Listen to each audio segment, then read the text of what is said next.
குட்டி சத்தா கிச்சன். இப்போ நம்ம உருளைக்கிழங்கு ஸ்மைலி எப்படி செய்யுதுன்னு வாங்க பார்க்கலாம். அதுக்கு 3 உருளைக்கிழங்கு, சில்லி பவுடர், உப்பு, கார்ன்ஃப்ளவர் மாவு. இப்போ நம்ம உருளைக்கிழங்க வேக வச்சுக்கலாம்.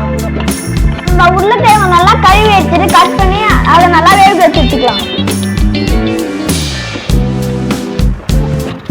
உருளைக்கிழங்க பாயில் பண்ணி எடுத்துக்கலாம். கொஞ்சமா வாட்டர் ஆட் பண்ணிக்கலாம். மூடி பாயில் பண்ணிக்கலாம் உருளைக்கிழங்கு. இப்போ அடுத்து ஆஃப் பண்ணிக்கலாம். வெந்துருச்சு. இப்போ ஆன் பண்ணிக்கலாம். ஸ்மாஷ் பண்ணி எடுத்துக்கலாம்.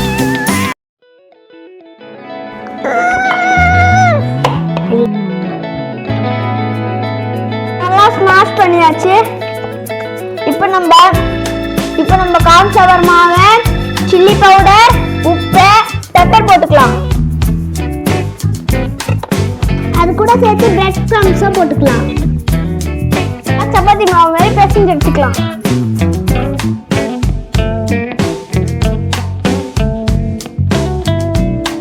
இந்த ஆயில் அப்ளை பண்ணிக்கலாம்.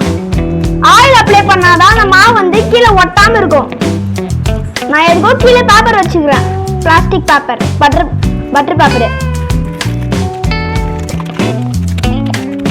இப்போ ஃபுல்லா அப்ளை பண்ணியாச்சு. ஆயில் கொஞ்சமா அப்ளை பண்ணியாச்சு. இப்போ மாவை ஸ்ப்ரெட் பண்ணிக்கலாம். இந்த பிளாஸ்டிக் கவர் ஃபுல்லா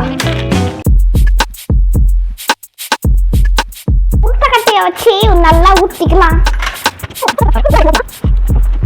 நம்ம நல்லா மெலிசா இல்லாம திக்கா இல்லாம நல்லா மீடியம் சைஸ்ல ஊற்றி எடுத்துக்கலாம். ஏன் மேல பேப்பர் போட்டுக்கோன்னா மேலேயும் கீழேயும் நல்லா ஒட்டாம இருக்கிறதுக்காக. பாத்தீங்களா அழகா வருதுல, அதுக்கு தான் நாங்க அந்த ஆயில் கொஞ்சம் கம்மியா அப்ளை பண்ணதால கொஞ்சமா ஒட்டிச்சு. ஆயில் இன்னும் கொஞ்சம் அப்ளை பண்ணீங்கன்னா ஆயிலும் அதுக்கப்புறம் கார்ன்ஃப்ளவர் வந்துடும். கார்ன்ஃப்ளவர் மாவும் போட்டீங்கன்னா கொஞ்சம் நல்லா ஒட்டாம வரும். இப்போ நம்ம அந்த ரவுண்ட் ஷேப்ல வரதுக்கு ஏதாச்சும் ஒன்று எடுத்து ரவுண்ட் ஷேப்ல வச்சுக்கலாம். ரவுண்ட் ஷேப்ல இருக்க ஒரு கிளாஸ் அந்த மாதிரி ஏதாச்சும் எடுத்துக்கலாம். ரவுண்ட் ஷேப்ல இருக்கணும்.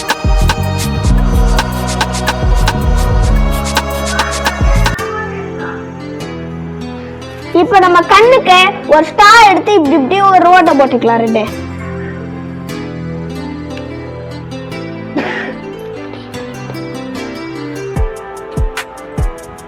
இப்போ நம்ம கண்ணுக்கு ஒரு ஸ்ட்ரா எடுத்து இங்க 2 ஓட்டை போட்டுக்கலாம்.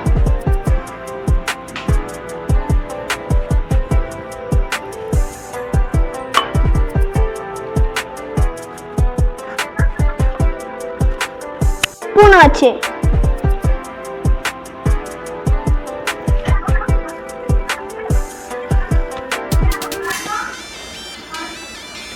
மவுத் போட்டாச்சு. இதை கட் பண்ணியாச்சு. இப்போ நம்ம கொஞ்ச நேரம் எண்ணெயை சூட் பண்ணிட்டு அதில் லைட்டா பொரிச்சு எடுத்துக்கலாம். எண்ணெய் ஊற்றிக்கலாம். எண்ணெய் கொஞ்ச நேரம் நல்லா சூடானதுக்கு அப்புறம் எண்ணெயில போட்டு நல்லா பொரிச்சு எடுத்துக்கலாம்.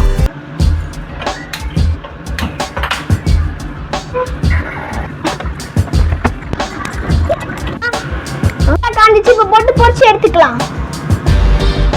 ரொம்ப நேரம் வேக வச்சீங்கன்னா ஷேப் ஒழுங்கா வராது. கொஞ்ச நேரம் பொரிச்சு எடுத்தா போதும்.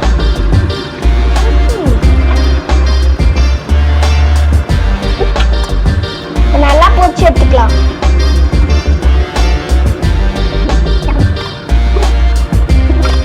இப்ப நல்லா பொரிஞ்சிச்சு. இப்ப எடுத்து போட்டுக்கலாம்.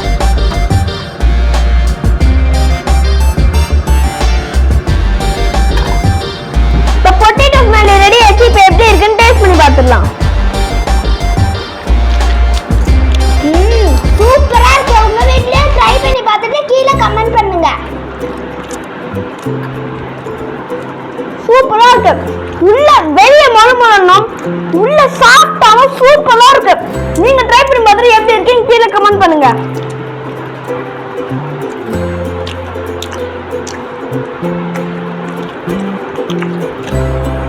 இது ஈவினிங் ஸ்நாக்ஸ்க்கு சூப்பரா இருக்கும். உங்க வீட்லயே நீங்க ட்ரை பண்ணி பாருங்க.